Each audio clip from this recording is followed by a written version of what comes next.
Tonight's speaker is Bozoma Saint John, the Chief Brand Officer of Uber. I'm sure you all agree that this position has to be one of the most challenging and intriguing jobs in the world. Prior to this position, Boz worked at Pepsi in marketing and then went to a little thing called Beats. Beats was pretty cool, and Apple decided to buy it. They thought Boz was pretty cool, and they made her the head of brand for Apple Music and iTunes. Then she found her way to Uber. Talk about a cool career.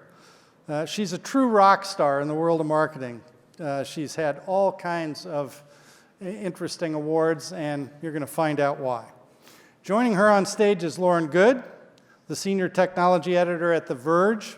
Lauren's been covering the consumer technology industry for over a decade and is becoming an exceptionally popular moderator for programs here at the museum. So, please join me in welcoming Boz and Lauren.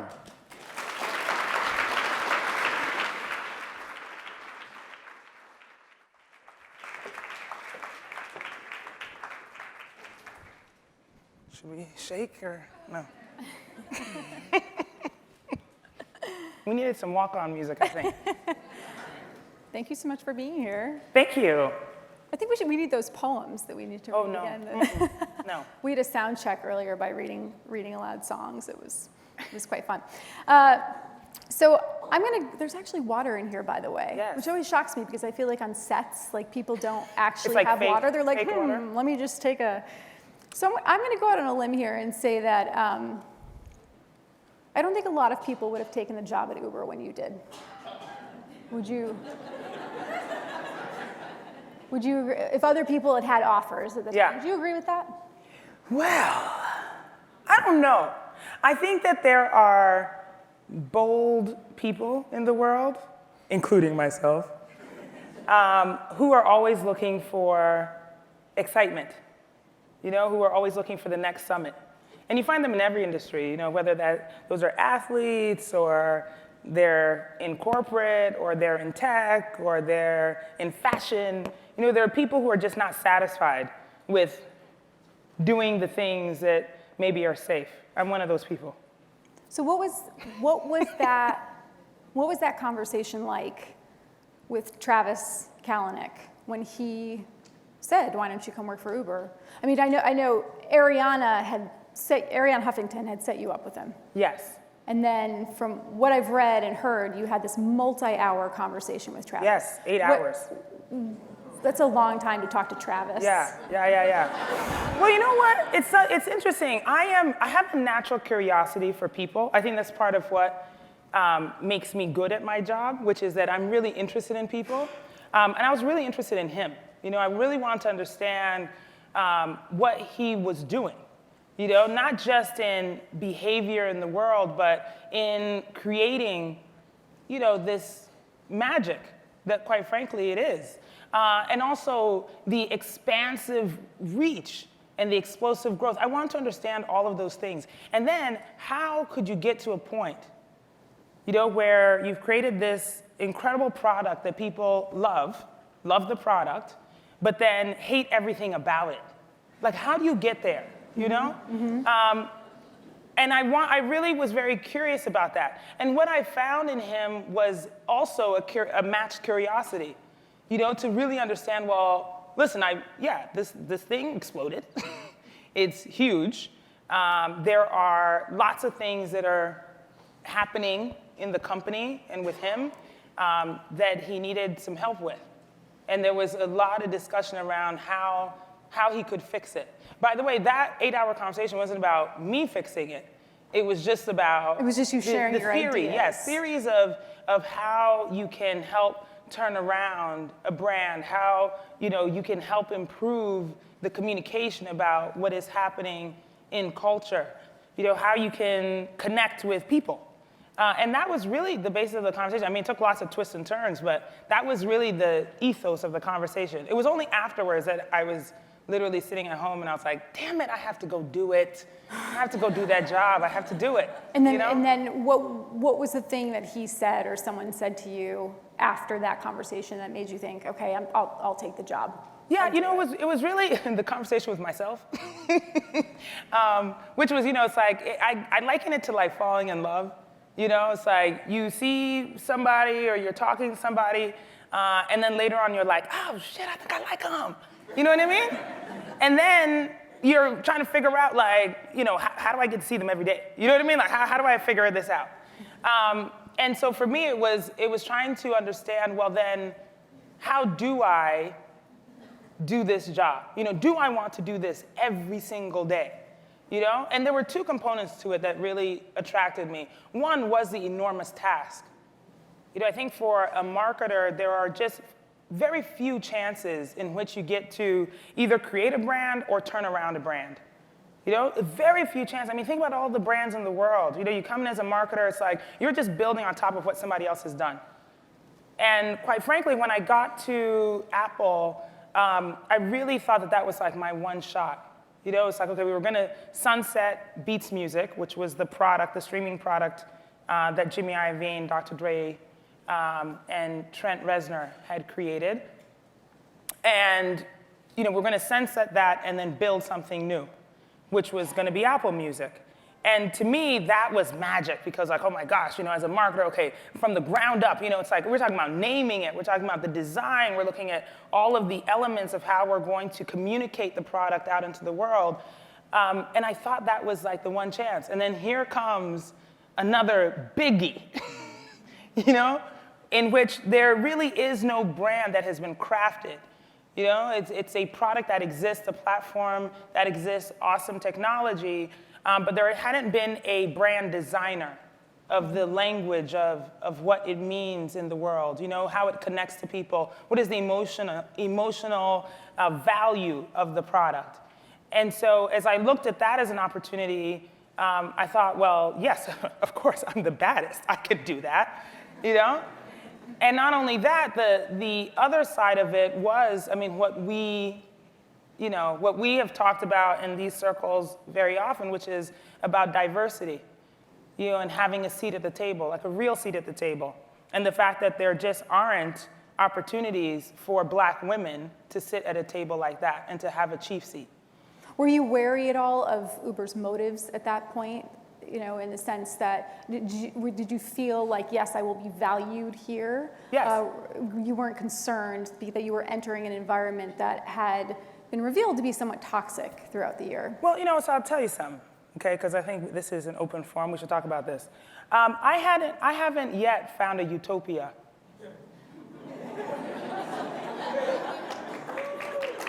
You know, I just haven't. In your professional career? I would like to dispel that myth that somehow there is some utopia where, and I'm gonna speak for myself because I don't know what everybody else thinks, but that for me, as a Black woman, has been this easy road. There hasn't been one yet. And so to think that I would be somehow afraid or encumbered by an idea that I'd be entering an environment perhaps which other people see as toxic, was almost funny to me. I was like, oh, word? I should be scared? You think I haven't faced something like this before?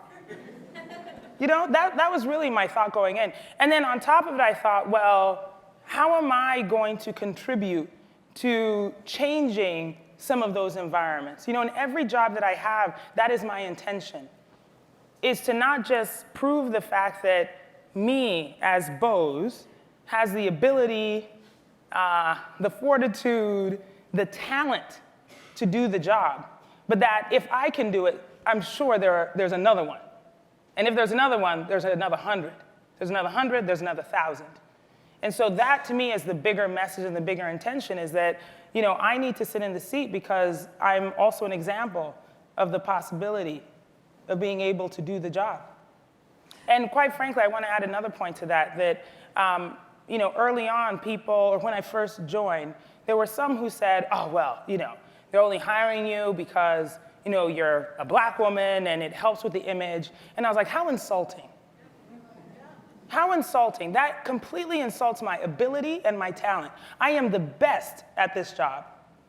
Not because I'm a black woman, but because I am the best.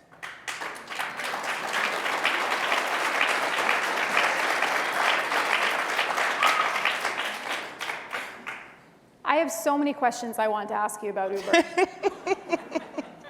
But I think it might be helpful for some people here who maybe don't know as much about your background as others, as I do, after reading about you and listening to many interviews with you, to go through some of your background, because you had a really fascinating career path and up to this point, and maybe one that would surprise people a little bit in terms of just how you got to Silicon Valley. So talk about that a little bit. Talk about sort of your very diverse background growing up first, and then we'll get into advertising. Ooh, girl, how much time do we have? Yeah. You know, the but stories I think are about an hour, so we're good. I mean, we're all here. Everybody get comfortable. We're about to really get into it. Okay, I'll make it quick. So yes, I've had quite the journey. I was born in Middletown, Connecticut, unlike what the internets say. I was born in Middletown, Connecticut, but my parents moved back to Ghana, which is where we're originally from, when I was about 6 months old, after my dad finished his graduate studies here. And at about 5, we left Ghana. My dad was in politics, and there was a coup d'etat, which is when the government overthrows a military overthrows a government. And we moved to Washington, D.C. After that, there were several moves: Nairobi, Kenya, back to Ghana, and then eventually to Colorado Springs, Colorado, when I was 12. Back to Ghana and then to Colorado. Yes. So your dad was like, let me find a really diverse place. Exactly. He was like, where on the earth will my poor African daughters be able to thrive? Right. Colorado Springs. You know? Makes sense. It makes a lot of sense. And, but you know what though, actually, in hindsight, I am glad. I really am glad, because what happened in that experience was that I was 12, right, as I said, and we've all been 12. You know what it's like to be 12. You don't want to be different at all. Like you just want to look like everybody else. You don't want that extra pimple. You don't want anything bad, you know? And here I was, you know, I'm quite tall. I was tall then. You know, and it was just, everything was different. My mom is girl, you should meet my mom. She is a very strong-willed person who was very much an advocate for holding on to our culture. You know, she was not someone who said, you know, assimilation is gonna work. She was like, oh no, see, we're gonna speak our language in the house, we're gonna eat our food in the house. If you can eat pizza with your hands when you're out with your friends, then you can eat fufu with your hands when you're at my house, you know? And she didn't care who you were. Like, you know, people would come to our house, I've told this story before, it's like people would come to our house and she would speak to them in our native tongue, you know?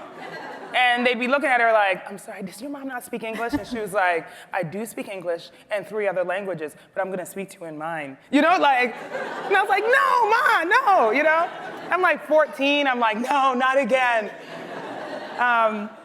But the lessons in that, which apply to today, are that I'm not afraid of being different and celebrating my differences. Right. You know, I'm not afraid of walking into a room and not seeing people who look like me and want to hide. You know, because I wasn't allowed to do that when I was a kid. And so now it serves me very well in that there's no reason why I don't feel a need to walk into a room and apologize for who I am. You know, because there was no apology accepted in my home when I was growing up. And so I'm very grateful for being there when I was a kid. But anyway, So your parents at some point, it seemed, hoped you'd be a doctor. I've Yes. read this. Is this true? And Yes, well, they're African immigrants. They wanted me to be a doctor, an engineer, or a lawyer. right. Those were the only acceptable. Right. Yeah. So like at some point, like through your path when you started working for Jimmy Iovine, were they like, who?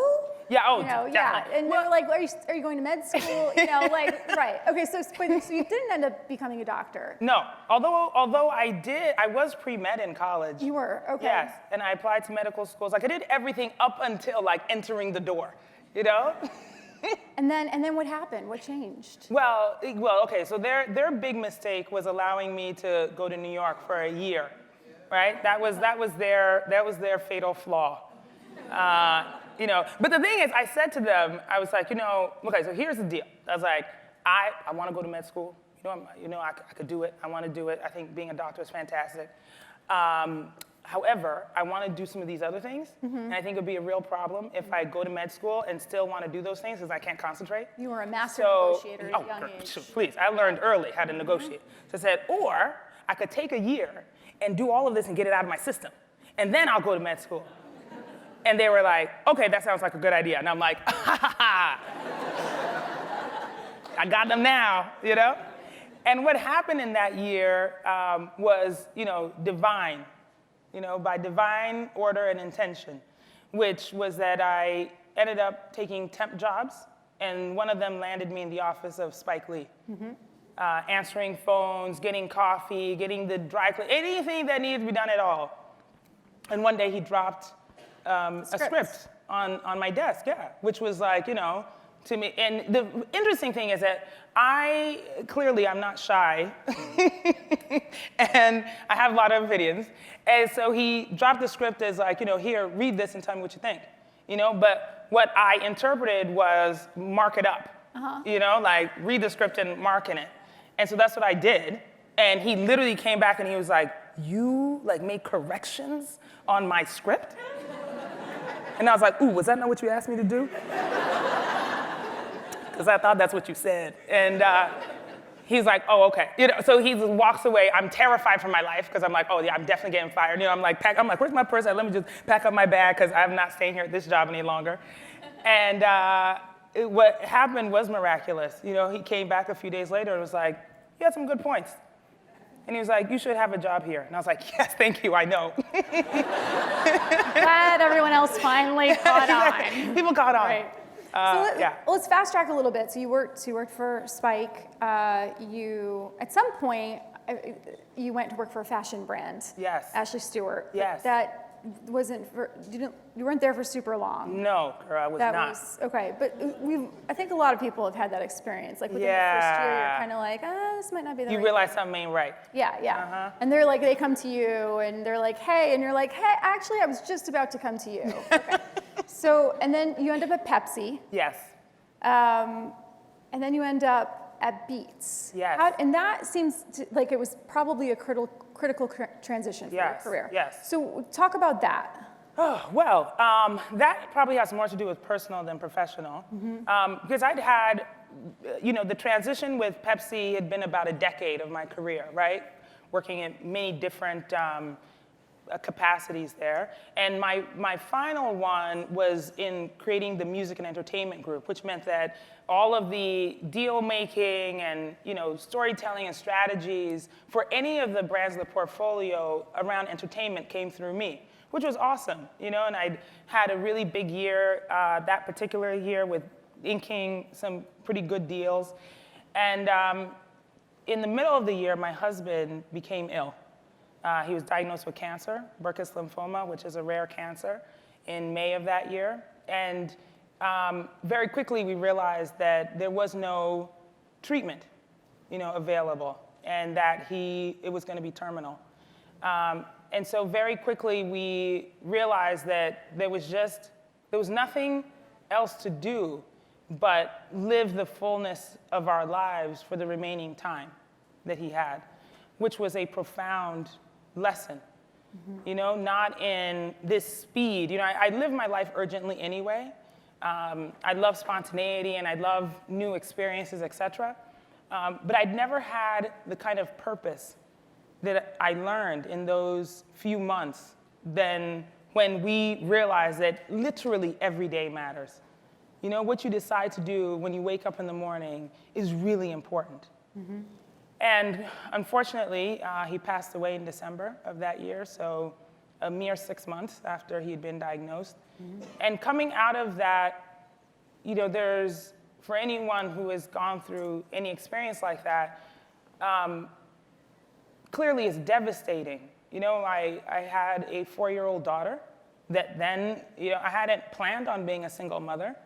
And I also realized that even though we hear it and we know it, life is short, you should live every day to its fullest, these seem so trite. when you just say them. And when you live an experience which forces you to have to really consider every single day as a real opportunity, it just changed my perspective. And I make no apology for the fact that I really love work. I love my job. I find inspiration in it. And I wanted to continue to do it. And by the way, he had a funny sense of humor, so he also threatened me. He was like, if you don't, keep going, I will haunt you. And I was like, the hell kind of, who says that? Like, why would you say that to me, But it was, I can laugh about it now because he knew exactly what to say, to get me moving. So that motivated you to make it did. It really did. Once you were ready to go to Beats. Yes, which meant that's what I was looking for. I really needed something at the time because regardless of what he said, grief can be so heavy, and it makes, what grief did to me was to make me look backwards. Look at all the things that I could have done better, that I should have said to him, that I wish I hadn't have done. All of the things that make you regret. Because all you're doing is looking backwards to see what you should have done better in your relationship so that you wouldn't be feeling the loss, so profoundly. And so what I really needed was something that could pull me into the future, quite literally. And that meant a change in everything. It meant a change in my work. It meant a change in where I lived. It meant a change in so many things. And so I went looking for it. I read somewhere that you said that about Beats when you were talking to Jimmy and talking about the job, that you felt from speaking to him that was the future. Yes. You wanted to be a part of it. Does that mean you literally thought like streaming music itself was the future? Or you felt passionate about the brand or what it stood for or like the company? Yeah. Like what was the future that you saw? I think a combination of those things. Quite literally the future of, yes, streaming music is the future of how we'll consume music and film and so many things, so many entertainment vehicles and options. But it was also, yes, the brand that he was creating, that continued to have a life of its own, continued to iterate, and that I would have a real hand in shaping what that would be. That to me was very future looking, that nothing existed before, and that we would be creating that next thing. It was a very enticing proposition because it did two things for me. One, like I said, I felt like it was going to be great for me in my own development, in my own career, but also quite personally, it was pulling me out of my grief at the same time, forcing me to look forward and say, okay, well, what's next? Instead of sitting back and thinking about what had already happened. Right. So then you get bought by Apple. Yeah. What was that like? Well, girl, it was only 3 months later, so I really didn't have time. So all of a sudden, you're looking at a commute. I was still trying to figure out where the bathroom was, and they were like, oh, so you have a meeting with Tim Cook. I'm sorry, what was that? Did you say Tim Cook is in the bathroom, or how does this, I'm not quite sure where I'm going. Yeah. No, it was literally like 3 months later, and that first sit down. And I was in there just trying to pretend I knew what I was talking about. So you're part of the acquisition. You stay at Apple for a while, and at some point, Beats Music becomes Apple Music. Yes. And what was your title then? I was the head of marketing. Head of marketing, chief marketing officer for Apple Music.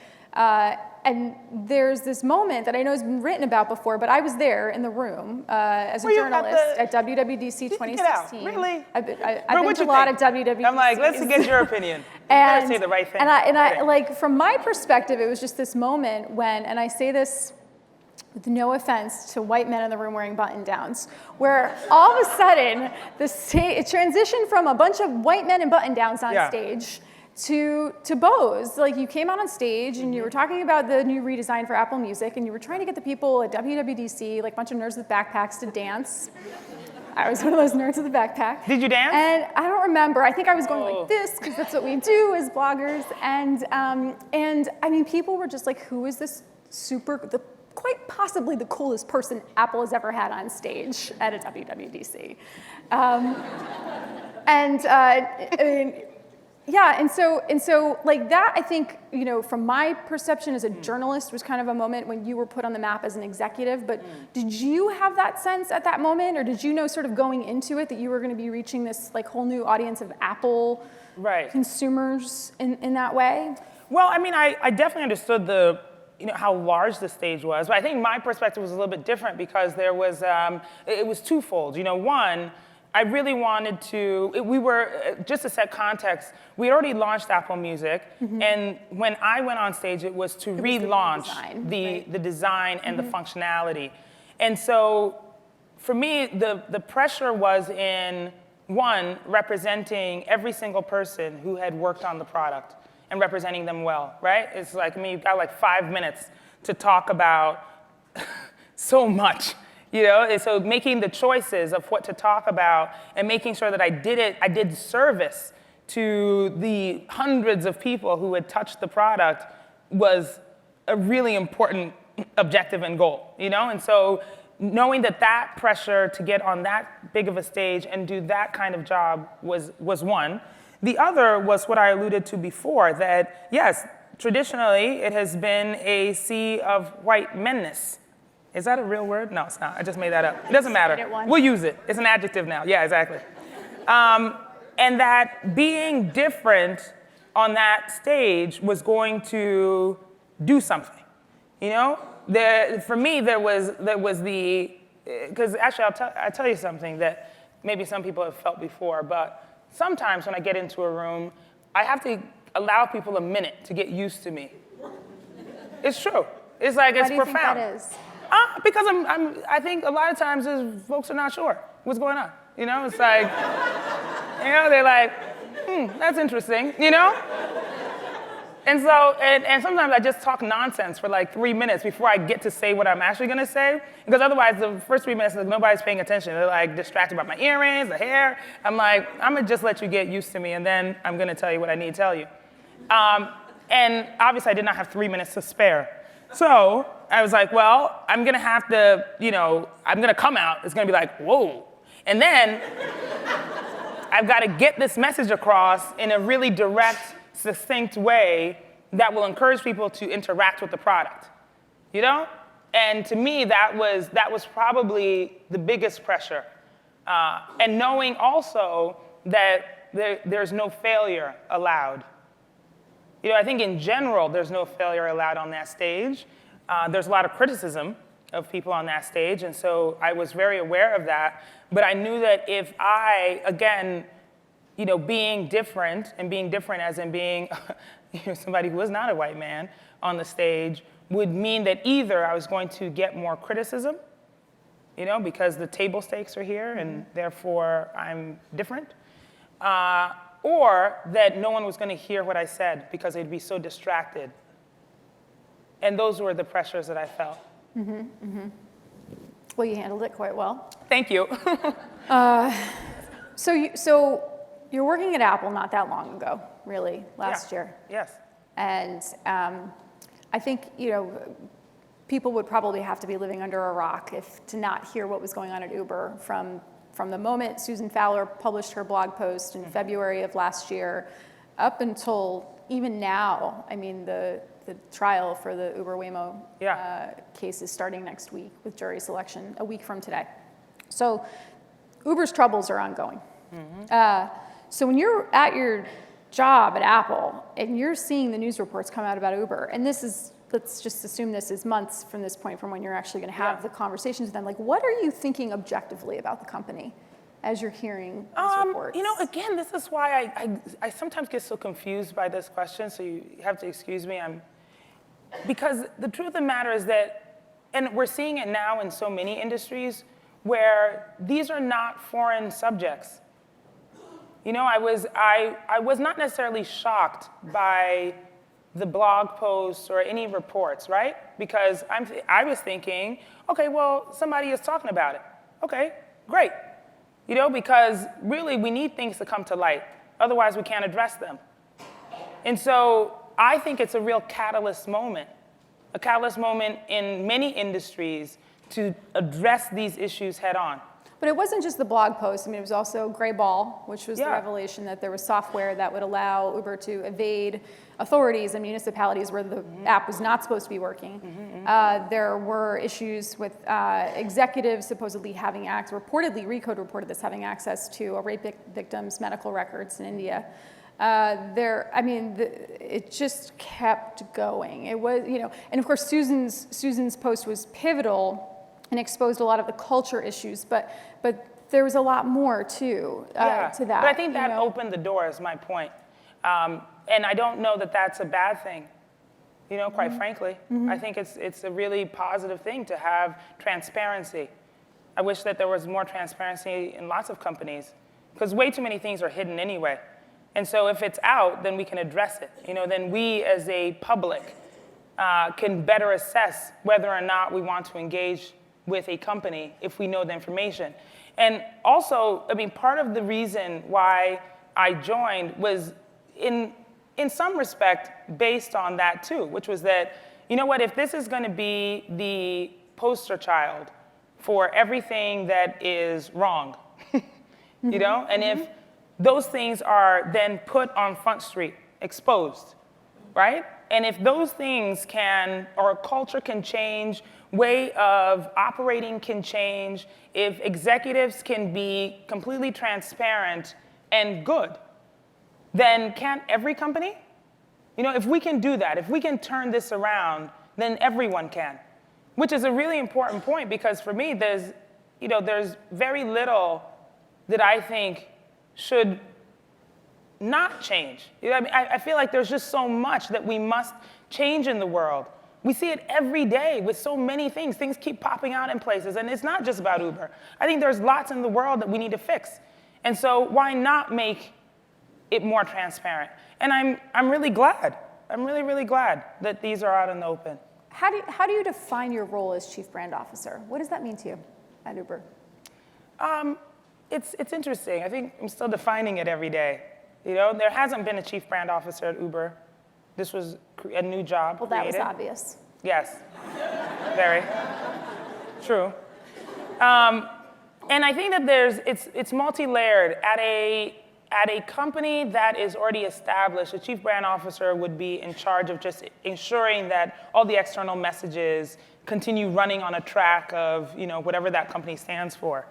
And to your point about the continuation of issues or challenges, or really correcting some of the wrongs, it means that my job changes constantly. Some Would days. you say it's more internal focused then, and sort of the cultural aspect within the company than it is outward facing? Well, I would say this: I'm a citizen of the company, right? So I'm an employee, and sometimes I think it's like forgotten. It's like I have awesome colleagues who are actually in charge of the culture.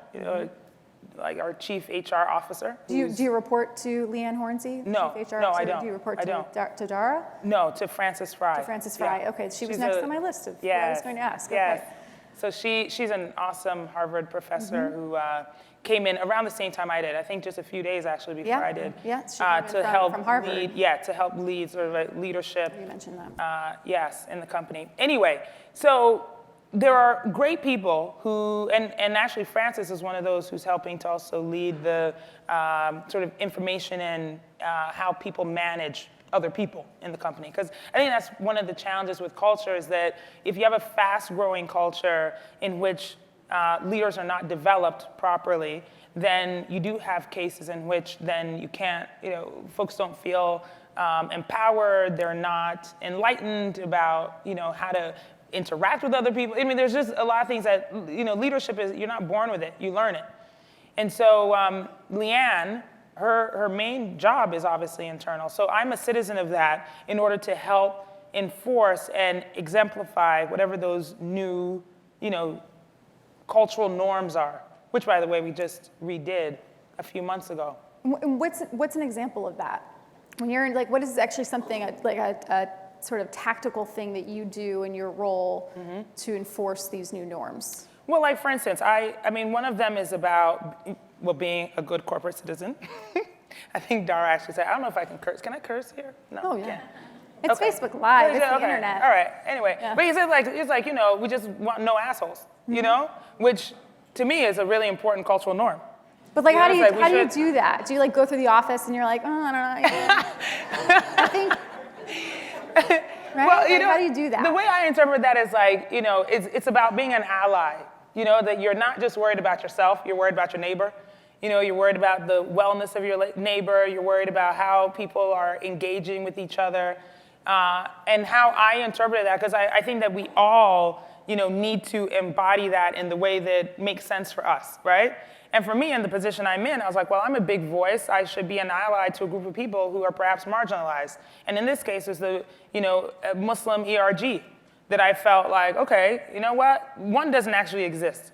So a group of employees created one, and I'm the executive sponsor, even though I'm not Muslim.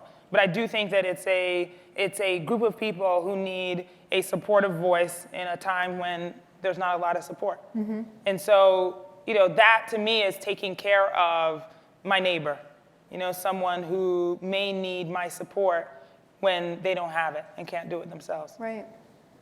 How do you turn a brand like Uber? It kind of has this, there's this dichotomy of people who really sort of appreciate the technology for what it does and frankly how well it has worked. Yeah. I remember writing, I think this is true. My very small claim to fame is I think I wrote the first article online in the Wall Street Journal about Uber, it was back in 2010. That's amazing. I pitched it to my editor and said I want to write about this ride-sharing app, and they were like, okay, go do that thing. And it was Uber. That's incredible. Yeah, and so from the very beginning, people who have used Uber have had this experience of like, wow, this is pretty great, right? But then there's sort of the other side of that, which is now it's a brand that a lot of people really don't like. So how do you actually improve that brand? How do you get it to be a trusted brand again? Yeah.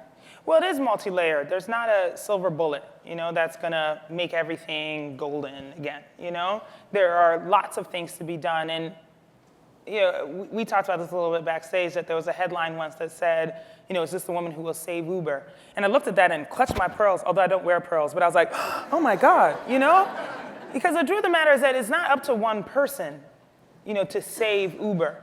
That the turnaround of the brand, and again, if in a traditional setting, you'd have like one person who's in charge of making sure that the brand is being turned around. In this case, I'm like, there are 17,000 employees at Uber who need to be all brand ambassadors.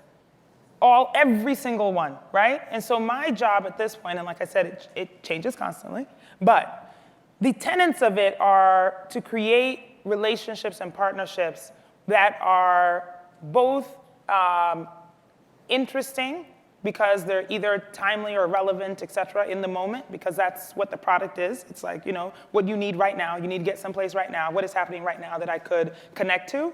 And it's also about doing good in the world. And how do you talk about that in a way that is authentic and real? And so for me, it's like a two-pronged approach of how do I, and by the way, this is all these sort of external facing things. Like I said, Leanne and others are, and there's obviously a really great product team that is building the tech and building safety and building all kinds of things around the product. But for me, I'm looking at those two things. How can I be timely in the world and connect to partnerships and people and activities that are really interesting right now, so that every time you're thinking about getting a ride somewhere, you think about Uber? And then the second is, how is the product actually helping? And how can we enable that goodness in the world and be a catalyst for that? Mm-hmm. And so those are really the two prongs. And for one, it's like on the sort of fun, timely one, it is about pop culture. What happens in sport and in music and in fashion and, all kinds of art, all those pop culture areas that are timely that we talk about. And then on the good part, it's things like, the partnership with Girls Who Code, to make sure that the pipeline of women who are coming into tech is a strong one. And so I joined that as a board member, or working with MAD, to really enforce the fact that this is not just about getting a designated driver, but like never getting in the driver's seat when you've been out having a good time. You know? Do you work with the drivers at all? Are you involved in that?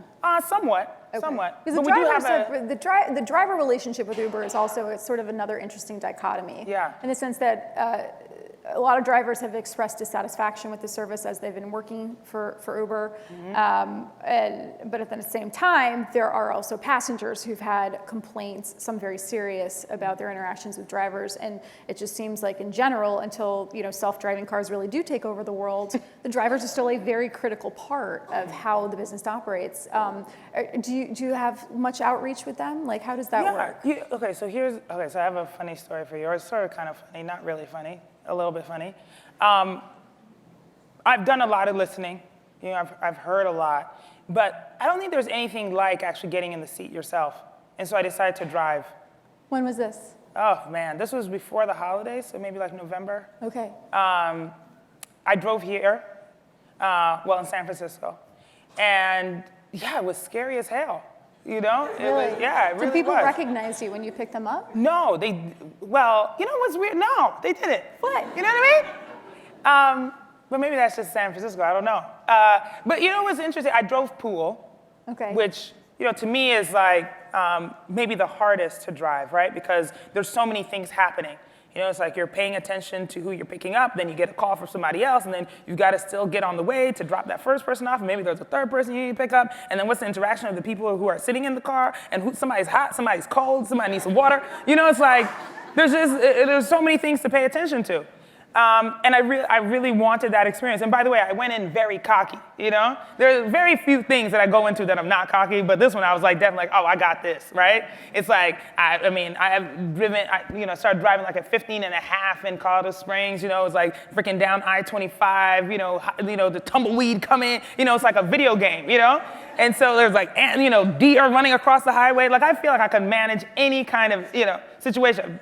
Drove in New York City for 15 years. It's like, I felt like there is no road I cannot manage, And I have an 8-year-old daughter. Like, have you ever had an 8-year-old in the back seat who's demanding things from you all the time?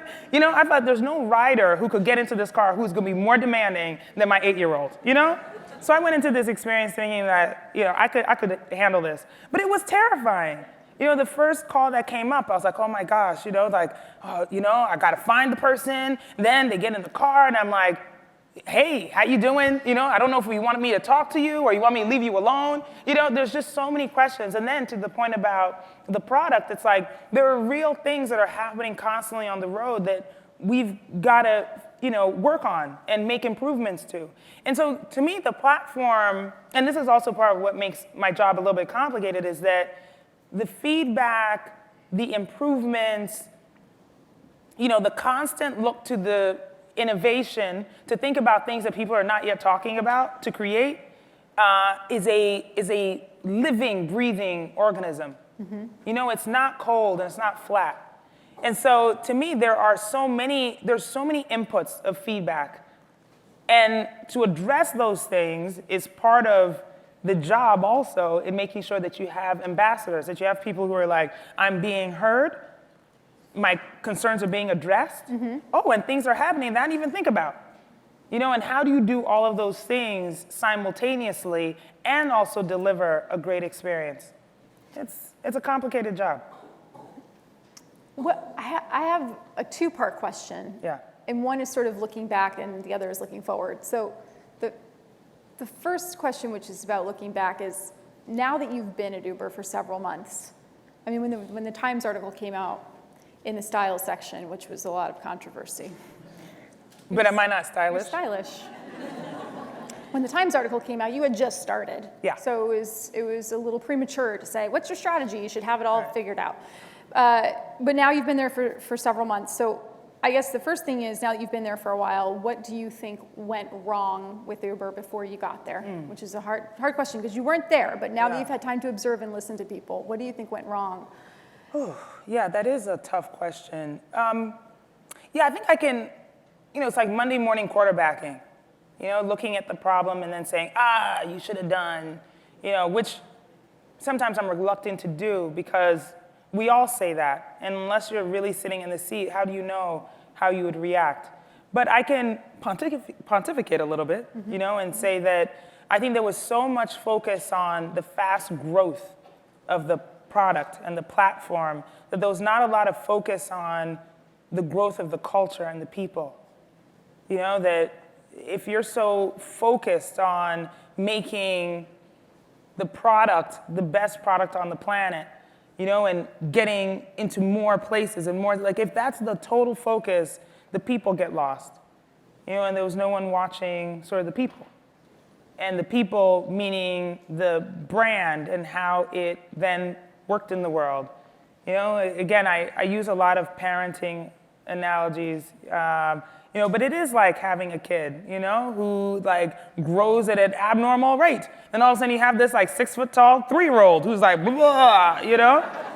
And if you're not, you know, watching that arm area, you know, it's like, I don't know where like my sixth sense, you know, like, I think it was created the like day my daughter was born, you know, where it's like you could see what she's doing from the back of your head. And I'm like, nah, don't touch that, you know? And she's like, I wasn't touching anything. And you're like, yes, you were, you know? But you know she was gonna touch it.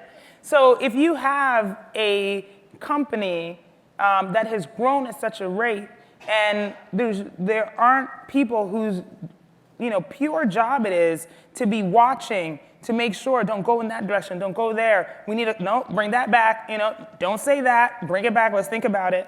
You know, if there isn't that happening, then yes, you are gonna have a lot of like broken glass all over the place. Right, but you have to be attuned to what's going on in the first place. Yeah. You have to be engaged in that way Yeah. with people. Yeah. The second part of the question is, now that you've been at Uber for several months, what do you think needs to happen going forward in order to ensure that doesn't happen again? I mean, you missed the startup window, right? Yeah. At this point, Uber is I think the highest privately valued company in the world. I mean, it's a $70 billion company, right? So you've missed that window where you can start from the ground up and build something. So what happens, what do you have to do going forward?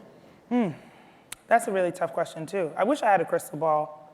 You know, I wish I could see into the future. Yeah. I really do. But if you had like 3 things that you as chief brand officer Yeah. say, I need to execute on these 3 things Yeah. this year in 2018, what are those things? Yeah, well, part of it is in creating love for the product. You know, there's a lot of imperfection in the world, a lot of imperfection in brands that we use every day. You know, somebody throws out an ad that we don't like and, you know, we have comments about it, but, you know, they come out, they change things and we go right back or whatever. You know, there are lots and lots of examples of corrections in companies and in, you know, communications that we forgive. And part of it is because of the history of what we have seen from the company that allows us to believe that, oh, they just made a misstep, but they're gonna come back. You know? And that's essentially, in the long term, I don't know if it's just in 2018, but in the long term, what I want to do, which is that allow for a real love of the things that are happening in the product, that we do more right than wrong. Because no, I certainly don't have a crystal ball. I can't see what happens in the future. I don't know what happens with, you know, we're talking also about human beings. I think sometimes we forget that. You know, that Uber is not a like immovable object. You know, it's tech, but it's still people. You know, we're humans. And it's very hard to control human beings. I don't know if you've realized that, you know? Especially when you have millions and millions and millions of them, you know? And so remembering that we are all human and that it's okay to make mistakes, but then to come back. Like there's always the lesson in the mistake and how do you learn from it? I think it's unforgivable if you make the mistakes and like, oh yeah, I made a mistake and it's all right. You know what, I'm just gonna sit here in my mistake. That's unforgivable. If you make a mistake and you're like, okay, I'm sorry, that was not right. Let me try and learn from that and do something better. We should allow for that. We as a community and society should allow for that. And so that's actually what I'm trying to do, which is how do we, from a brand standpoint, communicate the good stuff, enough of the good stuff, that if something bad should happen, we are at least given the benefit of the doubt that, that was a one-time mistake. You're gonna come back. And that is the end of it. Even if they're really big mistakes. Yeah, because I don't believe in perfection. You know, first of all, we shouldn't expect that of anyone. You know, again, it's like I just wish we'd look at it as human and not as just a cold, hard object. You know, that there should be an allowance for mistakes, because isn't that what innovation is anyway? You know, this idea that you keep trying something new and that sometimes you're going to step in a pile. So speaking of humans, you are working for a different CEO now than the human who hired you. Yeah. I was going to say, Well, that only I was lasted going to say for a week. imperfect human, but we're all imperfect humans. Yes. So Travis hired you in June, right? Yeah. And then Dara took over as CEO at the end of August. Are you still in touch with Travis? Do you talk to him? Sometimes, yeah. Okay. Yeah. I just saw him at Davos. Okay. Dara was there too. Okay. And so do you still talk to Travis? Do you still talk to him about the company specifically and no. leading and things like that? Okay. No. So how would you describe their different approaches to leading the company? You know what's fun? Well, quite honestly, Travis was only there for a week. After you started? Yeah. So I don't know. I literally don't know what he was like as a CEO. You know, I had an idea of what I thought he could be. Oh, thank you. But I don't know what it would have been like to actually work for him, you know, or what his behavior was like as a, you know, collaborator in the ideas. I had hopes and aspirations for what that would be, but that changed. And now, obviously, I've been working for Dara for a few months. How would you describe his leadership style? Oh, I mean, what I love about Dara is the fact that not only is he very dedicated to making sure that the company itself is healthy, you know, but that he has edge. You know, I think edge is necessary in this type of environment where you're constantly running towards innovation. You know, that you need someone who's not afraid and who can take risks, you know, and doesn't necessarily need to see the whole thing in order to move forward. You know, and that's actually what I need. So as a, you know, brand marketer who often has ideas about things that can't necessarily be seen by everyone, you know, because it's more about vision and, you know, sometimes like feeling the air and feeling like, oh, this is changing over here. We need to be that way. You know, and people are like, I can't see anything over there. Where are you going? You know, and you're like, no, I know something's over there. Let's go that way. You know, that you need somebody who's going to be able to trust you and say, all right, Boz, you can go that way. The whole company's going to come with you. But if ain't shit there, you in trouble, you know? But he has been that for me, which is a supportive leader who believes in the vision and is allowing me the space to be able to execute in it. I have an entire pile of questions here that Ooh, girl, okay. Well, but we didn't even touch on another topic I really wanted to talk to you about, so I'm going to ask you a couple questions about this quickly, and I promise we'll get to your questions, which is the issues of diversity in tech. It's every company. It's Uber, it's Apple, it's Google, it's Facebook, it's all of them. They have dismal, dismal numbers when it comes to both total workforces and leadership, you know, executives that include women and people of color. It is just, it's a thing. And I'm wondering why you think that is, and how you think. I think that is. How you think companies should be improving this. Well, it's shameful. You know, it's really shameful. It's, you know, I've said it before that, you know, can we at least get to like the population numbers and then do better than that? You know, it's like, I mean, our population, it exists. So it's not like, oh, okay, there's only 1% of, you know, black people at whatever company, and it's because we can't find any others. It's like, there are, you know, 13% of, you know, the population of the United States is black, so that doesn't make any sense. Somewhere the math doesn't add up. And part of it, yes, I do feel like there is racism and sexism that exists in our industry and that we have to do better. You know, and this is not just an issue of, you know, women or people of color helping to solve the issue, because I often find it so confusing that that's what is, you know, that we look to the folks who are perhaps not empowered to fix the challenges. You know, you look across the board and sometimes the chief diversity officer is a person of color or a woman. And then the responsibility of filling the issue is that person's job. I'm like, what happens to the CEO? What happens to the rest of the leadership team? That's not their job? You know, quite frankly, I feel like that should be part of the requirement of looking at success as a leader at a company, regardless of your position.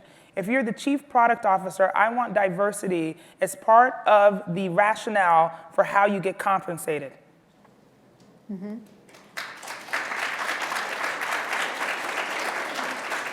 And I feel like until we put those types of metrics in the way we value success for somebody's role, we're not going to see a change.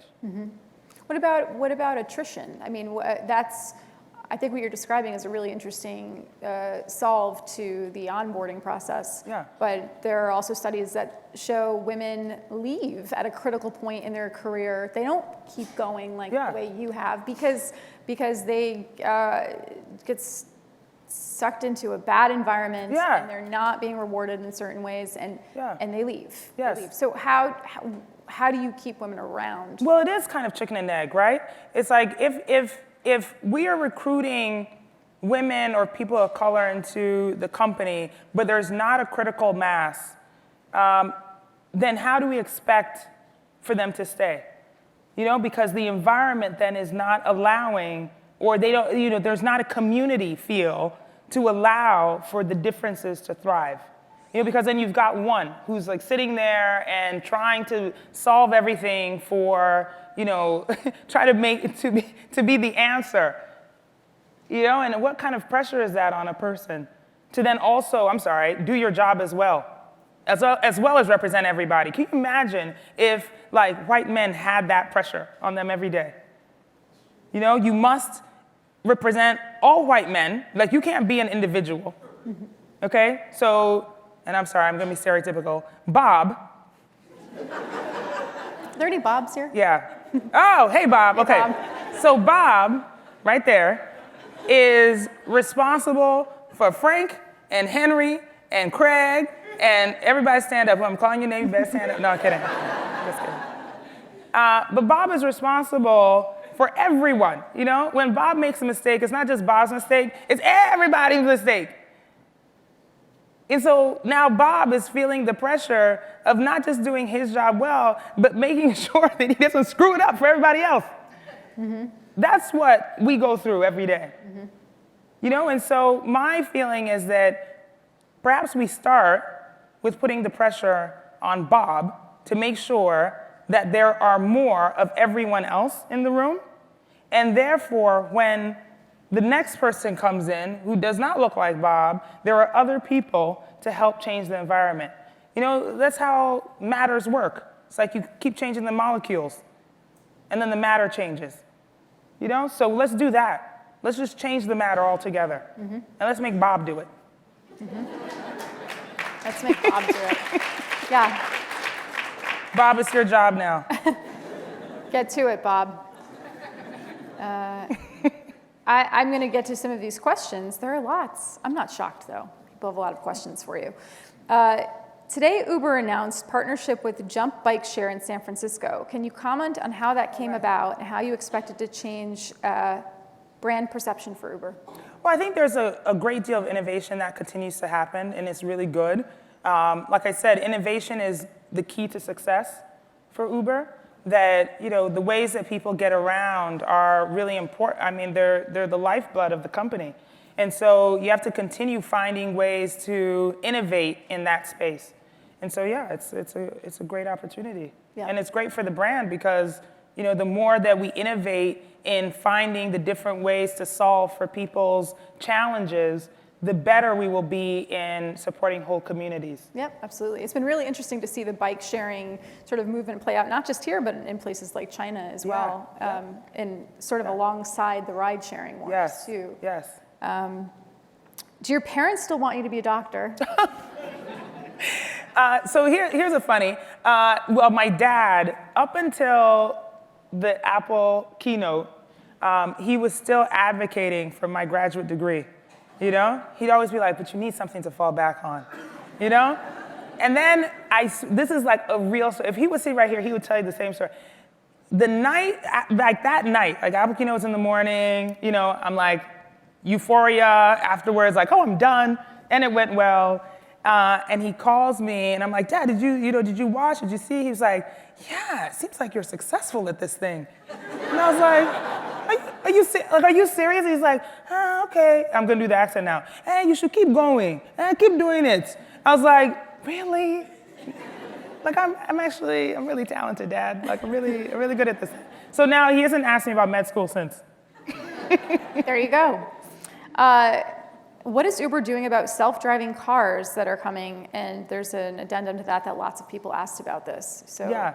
Self-driving. Well, yes, very much like what I said before, that innovation is a really big part of, our company ethos, and that, we want to make sure that the advancements that are happening across every type of transportation that we are also looking into.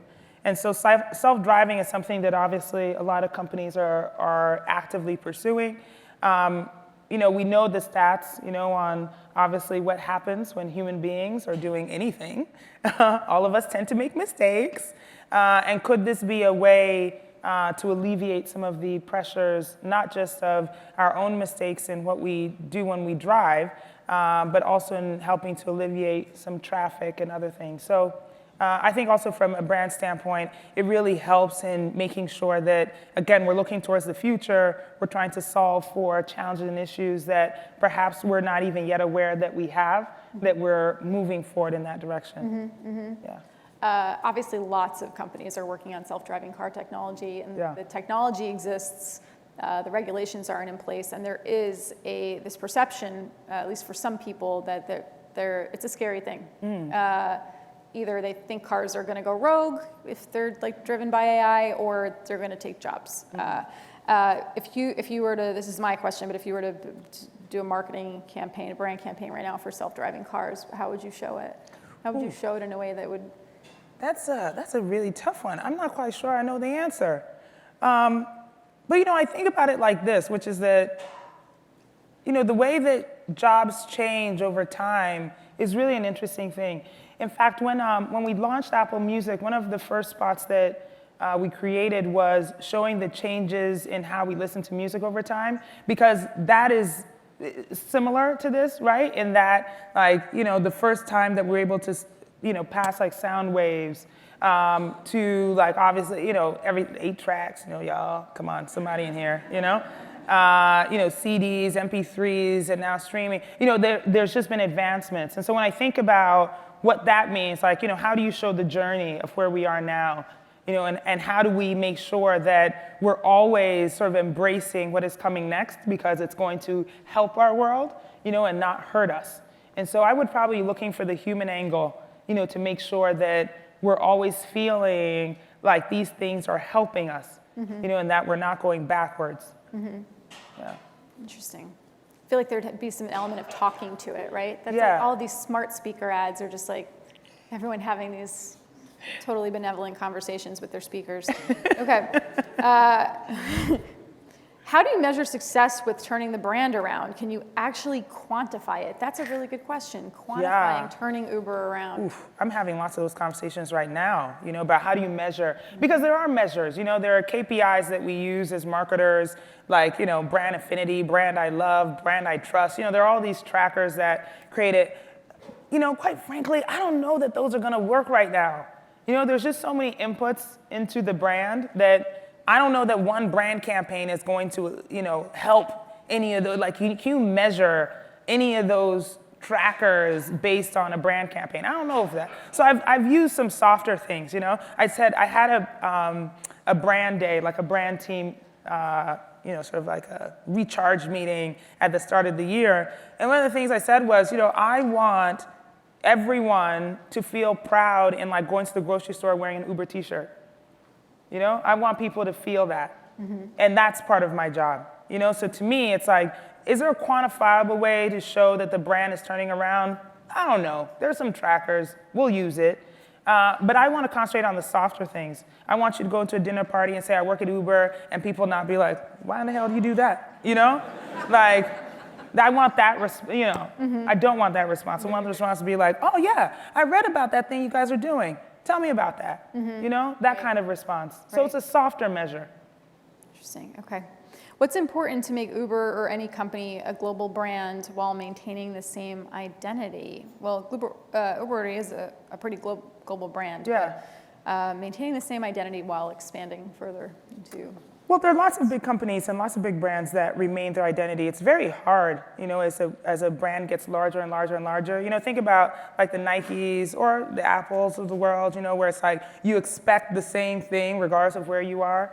When you see the logo, in India, it's the same as when you see it in France, that it means the same thing. And so to me, it's about creating that consistency over space and time. And time meaning like, you understand what it stands for today, and hopefully in 5 years, like it will stand for something really great, what we've created today. So for me, it's about consistency, repeating the same messages again and again and again, just finding new ways to express it, so that like if it's for, if we stand for innovation and doing great things and helping communities and helping people, that we will continue to find new ways to do that over time. Okay. This is a good question, and I am going to add a little twist to it. How do you distinguish your brand from competitors like Lyft? And my addendum to that is, do you think Lyft has done a better job, especially over the past year, marketing itself? How do I want to play nice and answer this question? So competitive differences. What's interesting is that I've actually always worked in competitive brands. Mm-hmm. I don't know why that is, but it's always Soda's a little competitive. Would you say? Soda's a little competitive. Yes, exactly. Right? The Pepsi Apple's and Coke were, oh yeah. competitive. And then, it's like the iOS and Android, it's like wars everywhere. I'm not a violent person at all, so I don't know why I'm always in these competitive fields. But I do think that there are differences in the product. I've always felt that way for every company that I've worked in, that, there is something tangible that is different, and then you like concentrate on that thing. I think that there are a lot of differences. I'm not gonna, share all of them because then I'd be giving away my secrets, and I won't do that. But I do think that there's room, and there's actually room for more.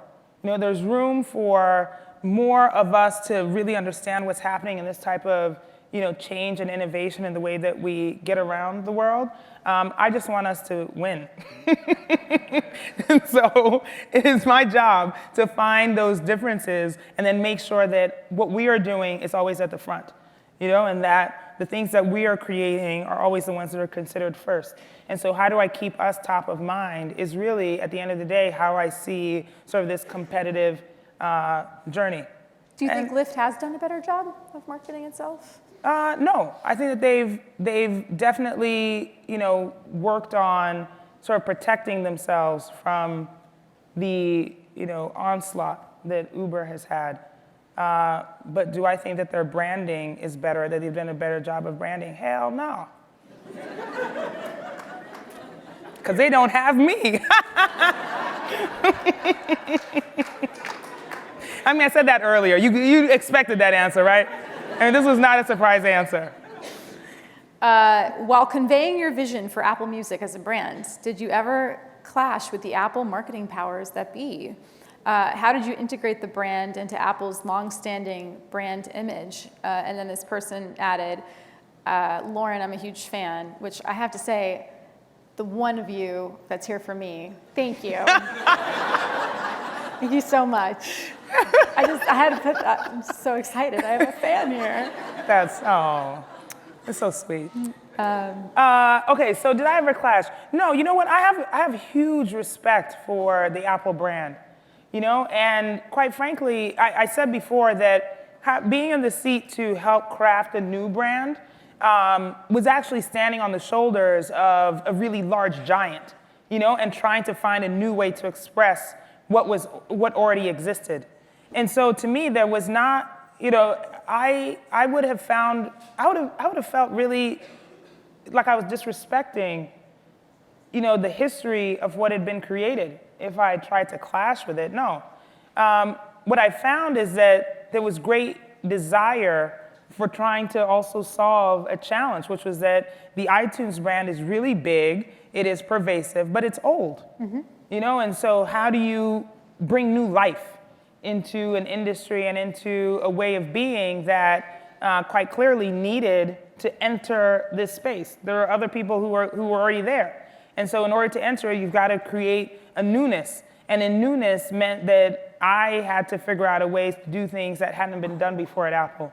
And so there was opportunity to do that. And who did you work with most closely on the marketing for that? Like, oh man, a bunch of people. Was it Eddie Q? Was it Phil Schiller? Yes, of course. Eddie and there were Q. never any clashes over in terms of like, you were like, guys, this is really what people are into now. And you know what? I feel like Eddie and even Phil to that degree, obviously Jimmy, they're all very forward thinkers, you know? And I think there's also the recognition that like, you know, there's something new that you don't know. You know, so you're looking to someone else to tell you what's cool. But yeah, of course, there's always clashes. I mean, I would be lying if I said that there was never a clash, of course. But I find that to be true whenever you're trying to get to the right thing. You know, if ever you're in a situation where people are just yesing you to death, they're probably talking about you behind your back. You know what I'm saying? I'd rather that you clash with me in person. You know, just be like, Boz, I don't believe you.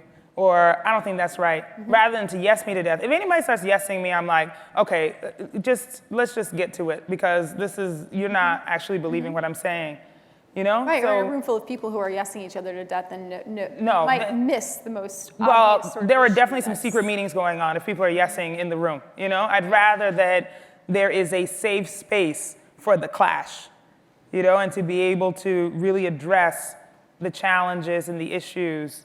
But those were also early lessons for me, you know, where, you know, I learned that pretty early in my career that, you know, when you're getting all the, you know, people are just kind of looking at you benignly, that they're probably either not listening to you or, yeah, there's that secret meeting that's happening without you. I'm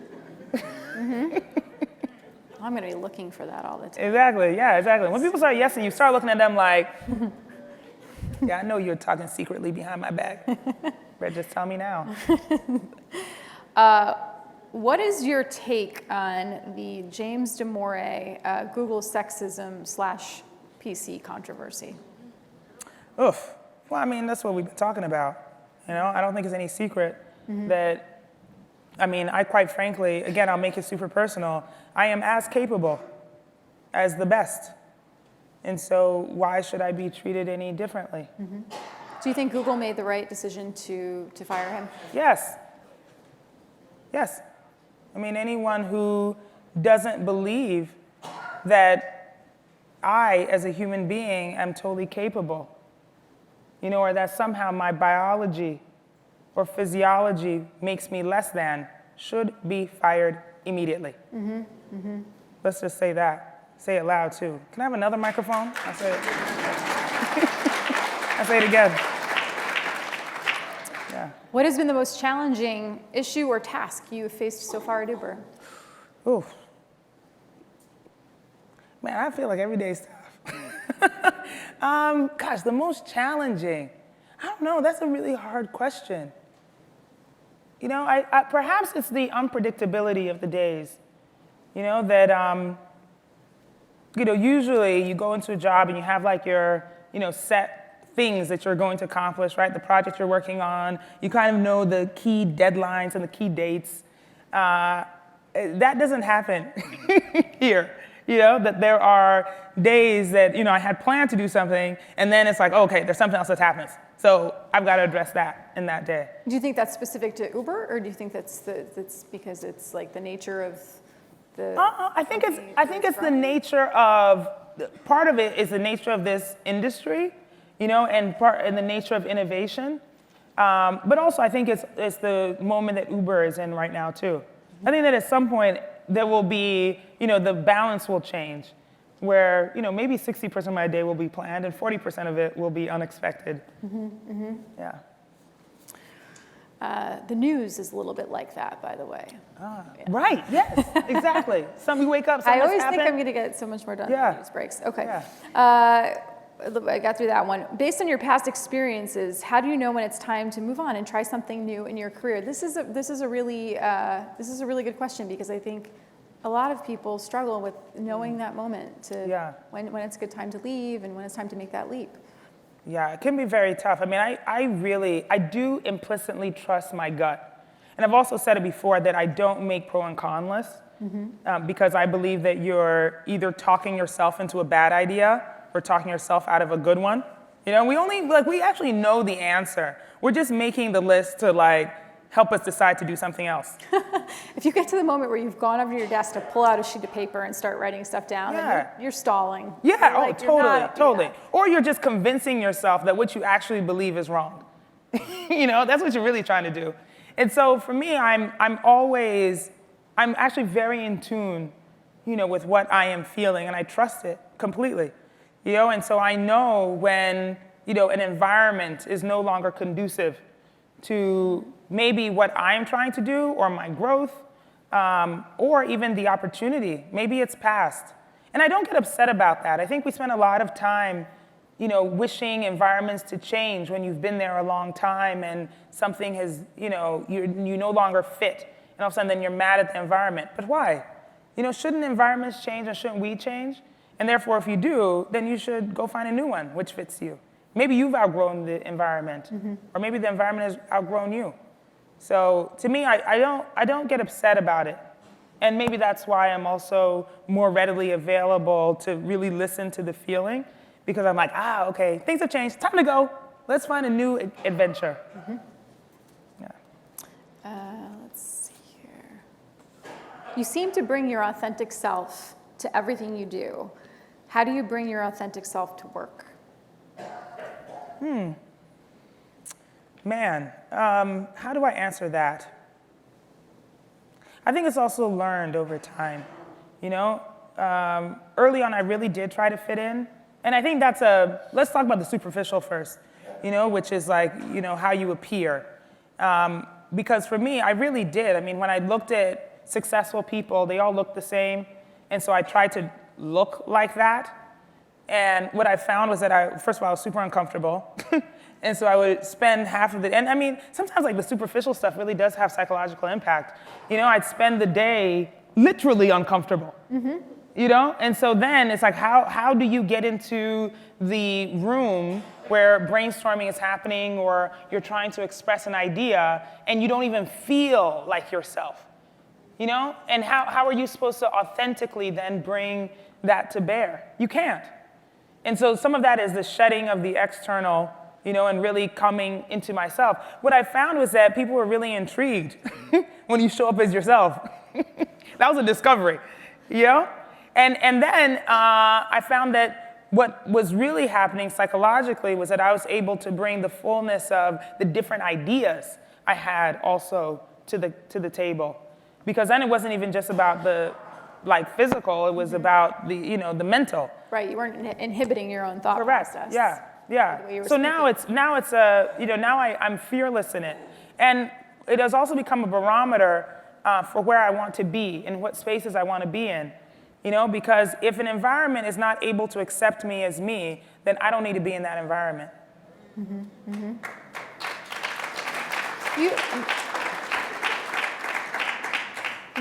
I'm going to throw in a question here, which is on the topic of sort of your authentic self and bringing your real self, the same self that's, you know, in the real world and on social media and bringing that to work. Do you think that it's, I don't know if imperative is the right word, but imperative for top executives like yourself to have a social presence these days? Do you think you think you have to be out there? Yeah. Oh, absolutely. I think it goes back to the point about transparency. You know, that in this day and age, or we're seeing more and more, that the wall that was put up about companies really shouldn't exist.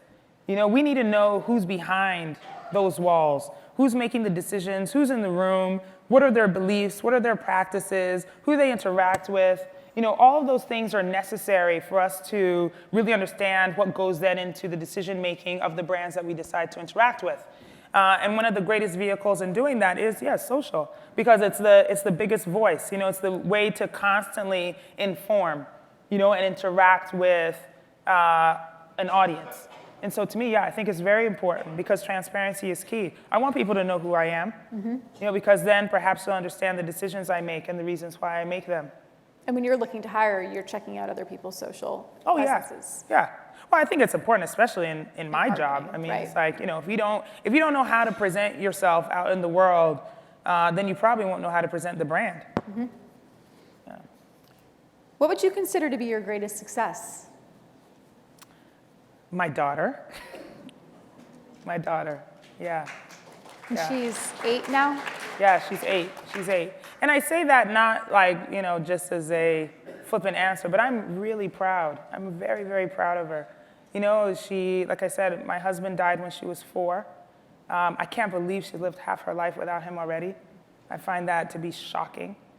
But that she is a, whole person despite having had such a trauma.